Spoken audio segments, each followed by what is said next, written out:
कसमार की रहने वाली यह बेहाता अपने ससुराल वालों के प्रताड़ना के बाद जब न्याय की गुहार पुलिस से लगाई तो पुलिस ने इसकी बातों को तवज्जो नहीं दिया। यहाँ तक कि रिपोर्ट में इसके मेडिकल रिपोर्ट को भी गौन कर दिया। ऐसा ही बेहाता का आरोप है। आज बेहाता स्नेहा एसपी कार्यालय के समक्ष मुझे न्याय दो या इच्छा मृत्यु की तख्तियां लिए धरने पर बैठ गई। कसमार की रहने वाली स्नेहा का विवाह इसी वर्ष 17 अप्रैल को चास निवासी सूरज दत्ता से हुई थी। बेहाता के प्रताड़ना ऐसी की शादी के महज 5 महीने बाद ही उसने अपने पति सहित ससुराल वालों के खिलाफ मामला दर्ज करा दिया। मगर कहते हैं ना, पुलिसिया जांच में बाबुओं की ही चलती है। अनुसंधानकर्ता ने अपने रिपोर्ट में बेहाता का पक्ष ही गायब कर दिया। ऐसा क्यों हुआ, आप सहज ही समझ सकते हैं। आखिर में तंग आकर स्नेहा एसपी से इच्छा मृत्यु की गुहार लगाने पहुंची है। हालांकि एसपी ने उसे न्याय का भरोसा दिया और पूरी अनुसंधान को डीएसपी रैंक के अधिकारी से कराने की बात कही है। एसपी से भरोसा मिलने के बाद स्नेहा मृत्यु की इच्छा त्याग वापस अपने मायके लौट गई है। 17 अप्रैल को उसके बाद मेरे ससुराल वाले हमको बहुत ज़्यादा प्रताड़ित करने लगे। मेरा जबरन गर्भपात करवा दिया। मेरे पति मेरे साथ अमानवीय व्यवहार करते थे और अप्राकृतिक यौन संबंध बनाते थे।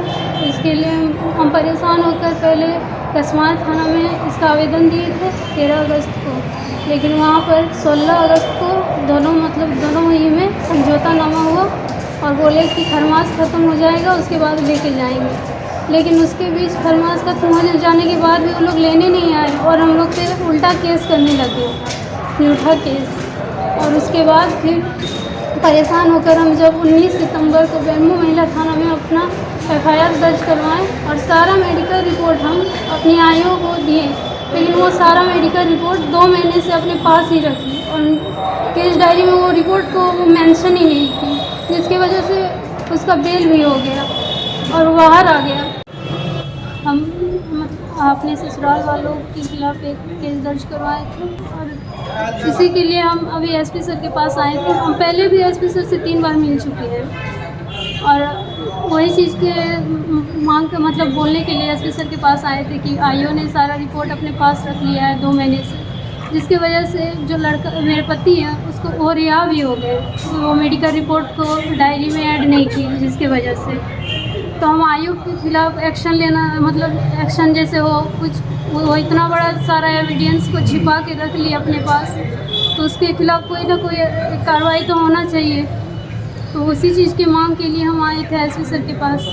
एसपी सर ने जो मेरी पुरानी आयु है उसको चेंज करके नया आयु दे दिया, लेकिन नए आयु भी था कि वही चीज़ करेगी। जब तक इन लोगों को कार्रवाई ना हो तब तक तो वही चीज़ होते ही रहेगा। लेकिन अगर फिर पुरानी आयु भी अब नई आयु भी अगर वही सारा चीज़ फिर से करने लगी तो पुरानी आयु के खिलाफ कोई कार्रवाई होना चाहिए, नहीं तो फिर तो वही चीज़ होगा मेरे साथ।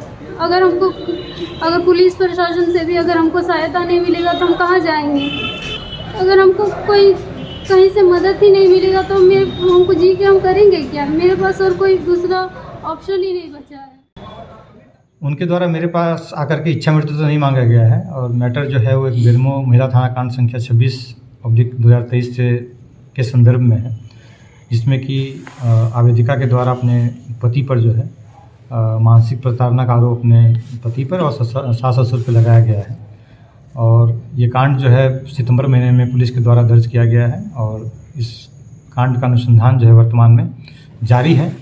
और अनुसंधान के बाद जो है इसमें हम लोग जो भी एविडेंस आएगा उसके आधार पर जो भी अभियुक्त हैं उनके विरुद्ध जो है पुलिस जो है आरोप पत्र जो है न्यायालय में समर्पित कर देगी। ये पीड़िता ने जानकारी मुझे दिया है और इस संदर्भ में जो हमारा डायरेक्शन जो है, क्योंकि केस के कॉन्टेक्स्ट में जो है हम लोग उसमें सुपरविजन करते हैं और प्रगति प्रतिवेदन जारी करते हैं, तो प्रगति प्रतिवेदन में विभिन्न बिंदुओं पर डायरेक्शन जो है आयोग को दिया जा रहा है कि इसमें किस तरीके से जो है साइंटिफिक तरीके से एविडेंस का कलेक्शन करते हुए जिस धारा के तहत जो है कांड दर्ज कराया गया है तो उसकी जांच की जाए और जो है सुसंगत धाराओं के तहत जो है चार्जशीट पुलिस के द्वारा जो है संबित किया जाएगा। आईओ को पूर्व में ही बदल दिया गया है। आईओ को जो है जो इनके पहले जो अनुसंधान करता थे उनको चेंज कर दिया गया है।